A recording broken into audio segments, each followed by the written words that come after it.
ఈరోజు ఇక్కడికి వచ్చిన జెడ్పీటీసీలు, ఎంపీపీలు, మున్సిపల్ చైర్మన్లు, ఇంకా పార్టీకి సంబంధించిన ఇంపార్టెంట్ నాయకులు, మిమ్మల్ని అందరినీ కూడా ఈరోజు ఇక్కడికి మీ అందరినీ ఆహ్వానించడం కారణం ఏమిటి అన్నది బహుశా మీ అందరికీ కూడా కొద్దో గొప్ప అవగాహన ఉంటుందని నేను అనుకుంటా ఉన్నా. చంద్రబాబు నాయుడు గారిని నమ్మడము అని అంటే చంద్రముఖిని నిద్ర లేపడమే అని చెప్పి నేను అన్న మాటలు. చంద్రబాబు నాయుడు గారిని నమ్మడము అని అంటే పులి నోట్లో తలకాయ పెట్టడమే అని చెప్పి నేను అన్న ఎన్నికలప్పుడు. కరెక్ట్గా ఈరోజు 6 నెలలు గడిచేసరికే ఈరోజు ప్రతి ఇంట్లో కూడా పరిస్థితి ఏమిటి అని అంటే, జగనన్న కనీసం పలావ్ పెట్టేవాడు, చంద్రబాబు నాయుడు బిర్యానీ పెడతానన్నాడు, ఇప్పుడు పలావు పోయింది, బిర్యానీ పోయింది, చివరికి ఏది లేకుండా రోడ్డు మీద నిలబట్టాడు చంద్రబాబు నాయుడు అనే మాట ఈరోజు ప్రతి ఇంట్లో కూడా ఈరోజు చర్చనీయాంశంగా ఈరోజు మారింది. ఒకవైపున మనం ఇస్తా ఉన్న పథకాలన్నీ కూడా పూర్తిగా ఆపేశాడు, మరోవైపున ఆయన ఇస్తానన్న సూపర్ 6లు, సూపర్ 7లు గాలికి ఎగిరిపోయినాయి. మరోవైపున ఇవన్నీ ఒకవైపున ఉంటే మరోవైపున 6 నెలలు కూడా తిరక్క మునిపే బాధుడు. కరెంటు బిల్లులు ముట్టుకుంటే చాలు షాక్ కొట్టే పరిస్థితులకి ఈరోజు తయారైనాయి. 15,000 కోట్ల రూపాయలు 6 నెలలు తిరక్కే 15,000 కోట్ల రూపాయలు ప్రజల నెత్తిన కరెంటు బిల్లులు షాకుల రూపంలో వేయగలిగిన పాలకుడు ఎవడైనా ఉన్నాడు అని అంటే అది నిజంగా ఒక చంద్రబాబు నాయుడు మాత్రమే ఇలాంటి దుర్మార్గాలు చేయగలుగుతాడు. మూడో వ్యక్తి ఎవడు చేయలేని పరిస్థితి. ఆ లెవెల్లో బాధుడు. మరోవైపున చూస్తే ఈ బాధుడుకు తోడు సూపర్ 6లు, సూపర్ 7లు అమలు చేయకపోవడానికి తోడు మనం ఇస్తా ఉన్న పథకాలన్నీ కూడా ఇవ్వకుండా వదిలేసినకు దానికి తోడు, వీటి అన్నిటికీ తోడు ఇంకా ఏం జరుగుతూ ఉంది? చంద్రబాబు నాయుడిని ఎవరైనా ప్రశ్నిస్తే చాలు ఆ ప్రశ్నించే స్వరాన్ని అనగదొక్కుతూ రెడ్ బుక్ రాజ్యాంగం ఈరోజు ఎక్కడ పడితే అక్కడ గ్రామ స్థాయి నుంచి కనిపిస్తూ ఉంది. ఇన్ని విపరీతమైన పరిస్థితుల మధ్య స్కాముల మీద స్కాములు జరుగుతూ ఉన్నాయి. లిక్కర్ మాఫియా, శాండ్ మాఫియా, ప్రతి కాన్స్టిట్యున్సీలోనూ ప్రతి నియోజకవర్గంలోనూ పేకాట క్లబ్బులు, ఇవన్నీ కాక ఏ నియోజకవర్గంలో అయినా కానీ మీకు ఒక ఫ్యాక్టరీ ఉండి ఆ ఫ్యాక్టరీ నడుపుకోవాలన్నా, లేదా మీ నియోజకవర్గంలో ఏదైనా మీరు మైనింగ్ చేసుకోవాలన్నా, ఏది జరగాలన్నా కూడా ఎమ్మెల్యే దగ్గరికి వెళ్ళి ఎమ్మెల్యేకి డబ్బులు ఇస్తే తప్పు నుంచి ఈరోజు జరగని పరిస్థితి. ప్రతి విషయంలో కూడా నాకింత నీకింత అని ఎమ్మెల్యే దగ్గర నుంచి మొదలు పెడితే ముఖ్యమంత్రి దాకా పంచుకొని తీసుకుంటా ఉన్న పరిస్థితులు ఈరోజు కనిపిస్తూ ఉన్నాయి. ఈరోజు ఉద్యమ బాట పట్టడానికి, పోరాట బాట పట్టడానికి ఇక సమయం మనమంతకు మనమే ముందుకు తీసుకొని రావాల్సిన పరిస్థితుల్లోకి ఈరోజు మనం అడుగులు వేస్తా ఉన్నాం. మళ్ళీ ఈ నెల 27వ తారీఖున ఇంకొక కార్యక్రమానికి పిలుపునిస్తా ఉన్నాం. ఈ కార్యక్రమం కరెంటు బిల్లుల మీద షాక్ కొట్టే విధంగా ఏకంగా 15,000 కోట్ల రూపాయలు బాధుడు అనే కార్యక్రమానికి చంద్రబాబు నాయుడు గారు శ్రీకారం చుట్టారు. కేవలం 6 నెలలు గడవకు మునిపే ఈరోజు ప్రజల చేతుల్లో ఉన్న బిల్లులు మీరు చూస్తే, నేరుడు నెలకు వచ్చిన బిల్లు ఎంత, డిసెంబర్లో వచ్చిన బిల్లు ఎంత అని చెప్పి తేడా చూస్తే ఆ తేడా ఇట్టే కనిపిస్తూ ఉంది. కనీసం ప్రతి బిల్లులోనూ కూడా విపరీతంగా నంబర్ కనిపిస్తూ, ఇది కూడా ఇంకా 15,000 పూర్తి బాధుడు కాదు, 6,000 కోట్ల బాధుడికే ఈ నెంబర్. ఇంకొక 9,000 కోట్ల రూపాయల బాధుడు ఈ నెల వేస్తూ ఉన్నాడు. అంటే రేపు నెల బిల్లులో ఇంకా 9,000 రూపాయల బాధుడు కూడా కనిపిస్తుంది. మరి ఇలాంటి పరిస్థితిలో బిల్లులు చూపించి మహిళలందరూ కూడా బిల్లులు చూపించి బిల్లులు కాలుస్తూ ఉన్న పరిస్థితి కనిపిస్తూ ఉంది నిరసన తెలుపుతూ. ఇలాంటి వారికి తోడుగా ఈసారి ప్రోగ్రాం నియోజకవర్గ స్థాయిలోకి వెళ్ళిపోతున్నాం. మొన్న రైతులకు సంబంధించి జిల్లా స్థాయిలో చేసినాం. ఈసారి కరెంటు బిల్లులకు సంబంధించిన ప్రొటెస్ట్ కార్యక్రమం నియోజకవర్గ స్థాయిలోనే చేసే కార్యక్రమానికి ఈరోజు శ్రీకారం చుడతా ఉన్నాం. ఈ కార్యక్రమం 27వ తారీఖున పార్టీ కరెంటు బిల్లుల బాదుడుకు నిరసనగా ప్రజలకు తోడుగా ఉండే కార్యక్రమం చేయబోతా ఉంది 27వ తారీఖున. మళ్ళీ 3వ తారీఖున జనవరి 3వ తారీఖున చదువుకుంటున్న పిల్లల కోసం విద్యా దీవెన అందక, వసతి దీవెన రాక పిల్లలు చదువులు మానేస్తూ ఉన్న పరిస్థితి మొట్టమొదటిసారిగా కనిపిస్తూ ఉంది. మన హయాంలో, మన వైఎస్ఆర్సీపీ హయాంలో ప్రతి 3 నెలలకు ఒకసారి, 3 నెలలు అయిపోయిన వెంటనే, ఆ త్రైమాసికం అయిపోయిన వెంటనే, జనవరి, ఫిబ్రవరి, మార్చ్ త్రైమాసికం అనుకుంటే ఏప్రిల్లో వెరిఫికేషన్ చేసేవాళ్ళం, మేలో తల్లుల ఖాతాల్లోకి ఆ డబ్బులు పంపించేవాళ్ళం. ఆ తల్లులు వెళ్ళి ఆ పిల్లలకు ఫీజులు కట్టేవాళ్ళు. ప్రతి త్రైమాసికం అయిపోయిన వెంటనే పిల్లల తల్లులకు ఆ డబ్బులు ఇచ్చి పిల్లల చదువులకు తోడుగా ఉండే పరిస్థితి మన హయాంలో జరిగితే, ఈరోజు ఆ విద్యా దీవెన పరిస్థితి ఏమిటి అని అంటే 4 త్రైమాసికాలు అయిపోయాయి. ఈ జనవరి 1వ తారీఖు వచ్చేసరికి ప్రతి త్రైమాసికం అయిపోయిన వెంటనే ఫీజులు ఇచ్చే పరిస్థితి నుంచి 4 త్రైమాసికాలు అయిపోయాయి. పిల్లలకు ఫీజులు అందని పరిస్థితి.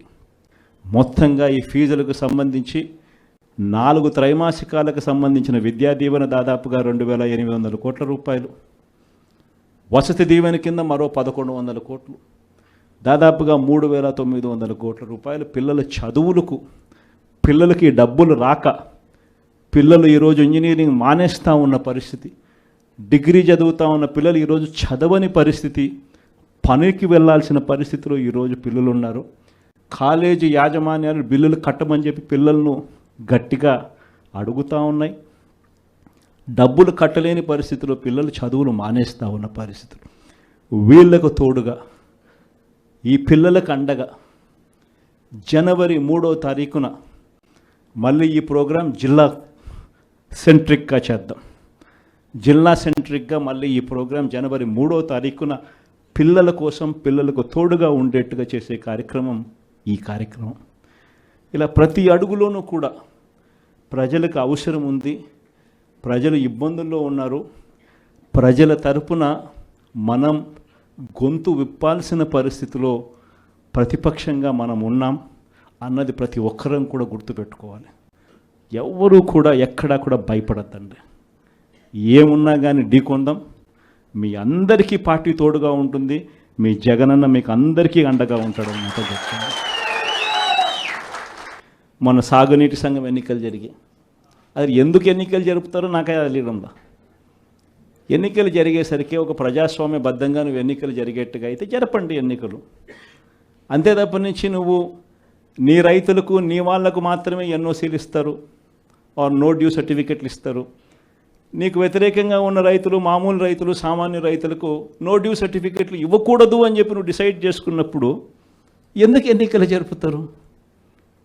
గ్రామ స్థాయిలో ఇవ్వాల్సిన, సచివాలయ స్థాయిలో ఇవ్వాల్సిన విఆర్ఓలు, సచివాలయ స్థాయిలో ఇవ్వాల్సిన నో డ్యూ సర్టిఫికెట్లు సచివాలయ స్థాయిలో ఇవ్వకుండా మండల స్థాయిలోకి వాళ్ళందరినీ తీసుకొని వెళ్ళి ఆ సచివాలయాల్లో ఎవరు విఆర్ఓలు లేకోకుండా మండలాల్లో ఉండేట్టుగా చేసి పోలీసులను కాపలా పెట్టుకొని చేతుల పైకెత్తించి ఎన్నికలంట. ఎందుకు ఈ ఎన్నికలు జరుపుతారు? అది జరిగించి ఆ రకంగా ఎన్నికలు బుల్డోజ్ చేసి రైతులందరూ సంతోషంగా ఉండారు అని అంటారు. నిజంగా రైతులు సంతోషంగా ఉండారా లేదా అన్నది తెలియాలి అని అంటే ఒక్కసారి రాజీనామాలు చేసి బయటికి రండి, అప్పుడు అర్థమవుతుంది రైతులు సంతోషంగా ఉన్నారా, రైతులు సంతోషంగా లేరా. పెట్టుబడి సహాయం 20,000 ఏమైందని చెప్పి రైతులు అడుగుతూ ఉండేది అర్థమవుతుంది. ఉచిత పంటల బీమా ఏమైందని రైతులు అడుగుతూ ఉండేది అర్థమవుతుంది. ఆర్బీకేలు ఎందుకు సరిగ్గా పనిచేయడం లేదని చెప్పి రైతులు అడుగుతూ ఉన్నది అర్థమవుతుంది. ఇవన్నీ అర్థం కావాలి అని అంటే ప్రజాస్వామ్యబద్ధంగా ఎన్నికలు జరిగితే అర్థమవుతుంది. ఈ మధ్యకాలంలో ఇంకోటి కూడా అన్నారు, విజన్ 2047 అంట. అయ్యా 7 నెలల కిందట ఊదరగొట్టి నువ్వు నీ ఎల్లో మీడియా, మీ ఈనాడు, మీ ఆంధ్రజ్యోతి, మీ TV5 మీరంతా ఊదరగొట్టి మేనిఫెస్టో ఇచ్చినారు. ఆ మేనిఫెస్టోలో ఏం చెప్పినారు? 15,000 నుంచి మొదలు పెడితే 48,000 దాకా చెప్పుకుంటూ పోయినారు. వాటికి దిక్కు లేదు. 7 నెలల కిందట మేనిఫెస్టో అని చెప్పి చెప్పిన దానికి దిక్కుది లేదు. ఇంకా 2047 అంట. 2047 అంటే ఈయన వయసు ఎంత? ఈయన వయసు ఇప్పుడే 80 దగ్గర. ఇంకా 2047 ఎవడు ఉంటాడు, ఎవడు పోతాడు? 2047 అని చెప్పి ఒక విజన్ అంట, ఒక డాక్యుమెంట్ అంట. నిజంగా నాకు ఆశ్చర్యం అనిపిస్తుంది. అసలు విజన్ అంటే ఏమిటి? విజన్ అంటే ఏమిటి? నిజంగా మనిషి అభివృద్ధి బాటలో అభివృద్ధి బాటలోకి మనిషిని తీసుకొని పోవాలి అని అంటే ఆ అభివృద్ధి బాట ఏమిటి అని చెప్పేది విజన్ డాక్యుమెంట్. నిజంగా ఒక మనిషిని 20 ఏళ్ళ తర్వాత ప్రపంచం ఎలా ఉంటుంది, ఆ 20 ఏళ్ళల్లో తర్వాత ఈరోజు చిన్నపిల్లాడిగా ఉన్న పిల్లాడు 20 ఏళ్ళ తర్వాత ఆ పిల్లాడు ఎలా ఉంటాడు, ఆ పిల్లోని భవిష్యత్తు ఏమిటి, ఆ పిల్లోని కోసం మనం ఈరోజు వేసే అడుగులు కరెక్ట్గా వేస్తూ ఉన్నామా లేదా అన్నది విజన్. ఆ విజన్లో భాగంగా ఆ రోజు వైఎస్ఆర్సీపీ ప్రభుత్వంగా మనం వేసాం అడుగులు. గర్వంగా చెప్పచ్చు. రాష్ట్రంలో ఎవరు ఊహించని విధంగా, దేశంలో ఎప్పుడు జరగని విధంగా మొట్టమొదటిసారిగా గవర్నమెంట్ బడులన్నీ ఇంగ్లీష్ మీడియం కింద మార్చిన చరిత్ర ఎప్పుడైనా ఉంది అని అంటే అది వైఎస్ఆర్సీపీ ప్రభుత్వం. మొట్టమొదటిసారిగా గవర్నమెంట్ బడులలో ఇంతకుముందు ఎప్పుడు ఊహకు కూడా అద్దేటివి కాదు. ఎవరైనా ఎవరి దగ్గరికైనా వచ్చి గవర్నమెంట్ బడులు ప్రైవేట్ బడులతో ఎప్పుడూ పోటీ పడలేవు అనే మాటలు మనం అంతా వింటూ ఉంటాం. మొట్టమొదటిసారిగా ప్రైవేటు బడులు గవర్నమెంట్ బడులతో పోటీ పడే పరిస్థితి ఎప్పుడైనా వచ్చింది అని అంటే అది ఒక్క వైఎస్ఆర్సీపీ ప్రభుత్వ హయాంలో మాత్రమే. మొట్టమొదటిసారిగా బడులల్లో నాడు నేడు కార్యక్రమంతో బడులు రూపురేఖలు మారాయి. మొట్టమొదటిసారిగా 6వ తరగతి నుంచి ప్రతి క్లాస్ రూమ్లోనూ ఇంటరాక్టివ్ ఫ్లాట్ ప్యానల్స్తో డిజిటల్ బోధన ఎప్పుడైనా మొదలైంది అంటే అది వైఎస్ఆర్సీపీ హయాంలోనే మొదలైంది. మొట్టమొదటిసారిగా 3వ తరగతి పిల్లలకు టోఫుల్ ఒక పీరియడ్గా చేర్చి ఇంగ్లీష్లో వాళ్ళందరినీ కూడా ప్రావీణ్యత పెంచే విధంగా అడుగులు పడ్డాయి అని అంటే అది వైఎస్ఆర్సీపీ ప్రభుత్వ హయాంలో. మొట్టమొదటిసారిగా గవర్నమెంట్ బడులన్నీ ఇంగ్లీష్ మీడియం చేయడమే కాకుండా సిబిఎస్ఈతోనే ఆపకుండా సిబిఎస్ఈ దాకా కూడా ప్రయాణం జరిగింది మన హయాంలోనే. సిబిఎస్ఈ నుంచి ఏకంగా ఐబీ దాకా ప్రయాణం జరిగేది కూడా మన హయాంలోనే జరిగేట్టుగా చర్యలు తీసుకున్నాం. మొట్టమొదటిసారిగా 8వ తరగతికి పిల్లాడు వచ్చేసరికి పిల్లాడి చేతిలో ట్యాబులు. మొట్టమొదటిసారిగా గవర్నమెంట్ బడులలో పోయే పిల్లలకు రోజుకొక మెనూతో గోరుముద్ద. ఇవన్నీ మనం అడుగులు వేసినప్పుడు ఈ పిల్లాడు ఈ 10th క్లాస్కి వచ్చేసరికి అనర్గళంగా ఇంగ్లీష్లో మాట్లాడే పరిస్థితి. అది విజన్ అంటే. హైయర్ ఎడ్యుకేషన్లో ఎప్పుడు చూడని విధానం, ఊహకు కూడా ఎవరికి అందల. మన డిగ్రీలు చదువుకుంటే ఉద్యోగాలు రావు, మన డిగ్రీలను ఇంకా బెటర్గా చేయాలి అని తలంచుతో మొట్టమొదటిసారిగా ఎడెక్స్ అనే సంస్థను తీసుకొని వచ్చి మొట్టమొదటిసారిగా ఆన్లైన్ వర్టికల్స్ తీసుకొని వచ్చి మొట్టమొదటిసారిగా ఆ వర్టికల్స్కు సర్టిఫైడ్ చేసినాం. అంటే మన డిగ్రీ చదువుతా ఉన్న పిల్లాడు ఆయనకు నచ్చిన కొన్ని కోర్సులు స్టాన్ఫర్డ్, హార్వర్డ్, LSE, MIT వంటి పెద్ద పెద్ద యూనివర్సిటీలు, విదేశీ యూనివర్సిటీల దగ్గర నుంచి వాళ్ళు కోర్సులు ఆఫర్ చేస్తారు ఆన్లైన్లో. మన పిల్లలు ఆ కోర్సులు ఇక్కడ తీసుకొని ఆ ఎగ్జామ్ రాస్తాడు.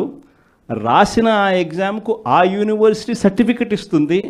ఆ సర్టిఫికెట్ మన కరికులంలో భాగం అవుతుంది.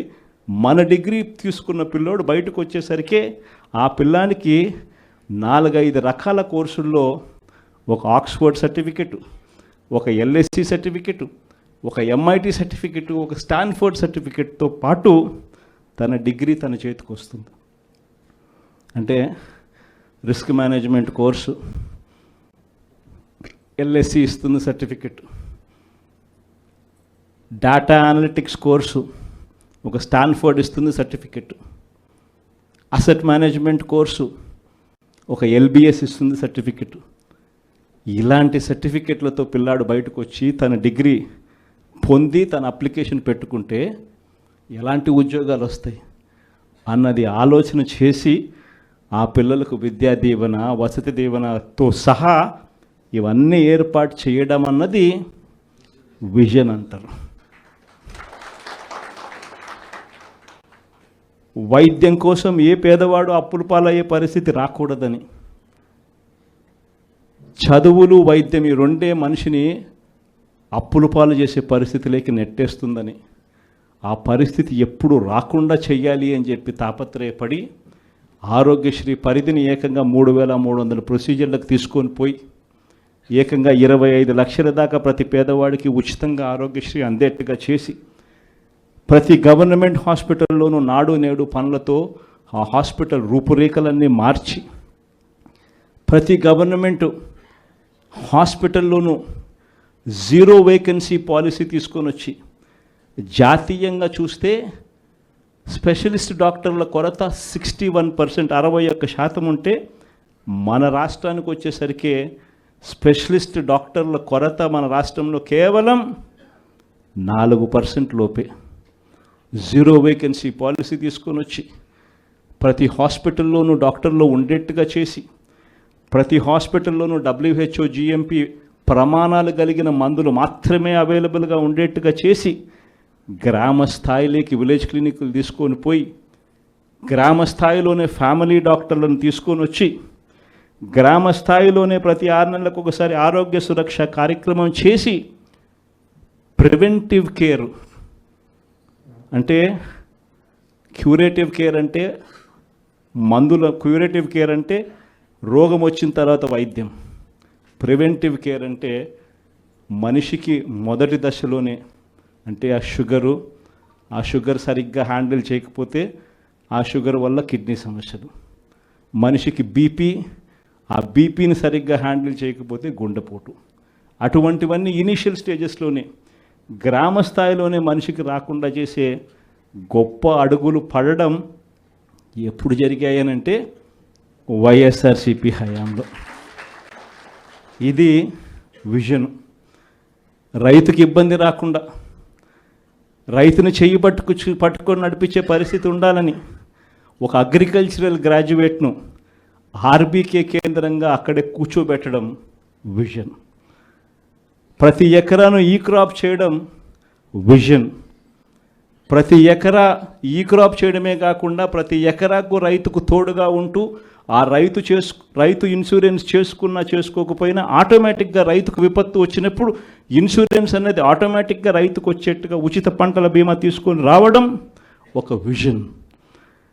రైతులకు దళారీ వ్యవస్థ లేకుండా ఆర్బీకే కేంద్రాల దగ్గరనే కొనుగోలు చేసేట్టుగా చేసి రైతుకు పూర్తి గిట్టుబాటు ధర ఇచ్చేట్టుగా చేయడం అన్నది విజన్. ఈ రకంగా మార్పులు జరిగింది వ్యవసాయ రంగంలో ఎప్పుడు అనంటే అది కూడా వైఎస్ఆర్సీపీ హయాంలోనే. విజన్ అంటే ఇంకొకటి తెలుసా, ఇంకొక విజన్ గురించి కూడా చెప్పాలి. మన ప్రభుత్వం రాకమునుపు ఎవరైనా కూడా అనుకున్నారా ₹1 ప్రభుత్వం వస్తే ఆ రూపాయి నేరుగా ప్రజల దగ్గరికి వెళ్ళే పరిస్థితి ఎప్పుడైనా ఉంటుందని చెప్పి ఎవరైనా అనుకున్నారా? అలాంటి విజన్ తీసుకొచ్చింది మనం. గ్రామ స్వరాజ్యానికి అర్థం చెబుతూ ప్రతి గ్రామంలోనూ ఓ సచివాలయ వ్యవస్థ, 540 రకాల సేవలు ప్రతి గ్రామంలోనూ అందుబాటులోకి తీసుకొని రావడం, ప్రతి 60-70 ఇళ్ళకు ఒక వాలంటీర్ వ్యవస్థ, ప్రతి పథకము కూడా కులం చూడకుండా, మతం చూడకుండా, రాజకీయాలు చూడకుండా, లంచాలు లేకుండా ప్రతి ఇంటికి చేర్చగలిగిన పరిస్థితి ఎప్పుడైనా వచ్చింది అని అంటే అది ఒక్క వైఎస్ఆర్సీపీ హయాంలో. ఇది విజన్. ఇలాంటి విజన్ అంటారు. కానీ మేనిఫెస్టోని ఎలా ఎగరగొట్టాలి, ఎగరగొట్టిన నేపథ్యంలో మళ్ళీ టాపిక్ డైవర్ట్ చేసేందుకు చూపించాల్సిన డ్రామాలో భాగంగా 2047 నేను ఉంటానో ఉండనో, నా వయసు ఎంత ఉంటుందో ఉండదో చెప్పేద్దాం, పోయేది ఏముంది, రంగురంగుల భవనాలతో రంగురంగుల కథలు చెప్పేద్దాము, ప్రజలు ఎట్టా మోసపోతారు, మోసం చేసేద్దాం అనుకునేదాన్ని విజన్ అనరు, 420 అంటారు. ఏప్రిల్ మాసంలో 66,34,742 మంది పెన్షన్లుంటే చంద్రబాబు నాయుడు వచ్చి 6 నెలలు అయిపోయింది. ఈ 6 నెలల కాలంలో డిసెంబర్లో మొన్న పంపిణీ చేసిన పెన్షన్ ఎంత తెలుసా? 63,20,222. అంటే 3,14,460 పెన్షన్లు కట్టు. చంద్రబాబు నాయుడు వచ్చిన 6 నెలల కాలంలో కొత్త పెన్షన్లు ఒక్కరికి ఇవ్వకపోగా ఉన్న పెన్షన్లు 3,14,000 కట్టు కావడమే కాకుండా ఏమన్నాడు మొన్న ఏదో సర్వే అంట, ప్రతి జిల్లాకు ఒక సచివాలయం అని చెప్పి సర్వే చేయించినాడు. 10,000 మందిని సర్వే అంట చేయించినాడు. అందులో ఆయనంతకు ఆయన చెప్పినాడు 534 మంది ఫ్రాడ్ అని. అంటే రెడీ, మళ్ళీ 5% కట్టు, అంటే మళ్ళీ 2 నెలల్లో మళ్ళీ 3-4 లక్షలు కట్ చేయడానికి మళ్ళీ సిద్ధం. చంద్రబాబు నాయుడు హయాంలో 8 నెలలు 7 నెలలు తిరక్క మునిపే ఇప్పటికే 3 లక్షలు పోయినాయి. ఇంకా 3 నెలలు తిరక్కసరికే మళ్ళీ 4 లక్షలు తీసేయడానికి మళ్ళీ రంగం సిద్ధం. పెన్షన్ల పరిస్థితి ఇది. ఇలాంటి పరిస్థితుల మధ్య పోరుబాటకు మనమంతా కూడా సన్నద్ధం అయ్యే కార్యక్రమంలో భాగంగా మిమ్మల్ని అందరినీ కూడా పిలవడం జరిగింది. మిమ్మల్ని అందరికీ మీ అందరికీ కూడా ఈ కొన్ని విషయాలన్నీ కూడా మీ అందరితో కూడా పాలు పంచుకోవడం జరిగింది. మీ అందరినీ కూడా ఈ పోరుబాటలో వైఎస్ఆర్సీపీ జెండాను రెపరెపలాడిస్తూ వైఎస్ఆర్సీపీ అనే పార్టీ ప్రజలకు తోడుగా ఉండే పార్టీ అనే నినాదం ప్రతి గ్రామంలోనూ కూడా చిరస్థాయిగా మిగిలిపోయే విధంగా యుద్ధం చేయాలి అని, పోరాటం చేయమని అభ్యర్థించడానికి మిమ్మల్ని అందరినీ కూడా మనస్ఫూర్తిగా చేతులు జోడించి కోరుతాను. అనంతపురం నుంచి ఈరోజు ఇక్కడికి వచ్చిన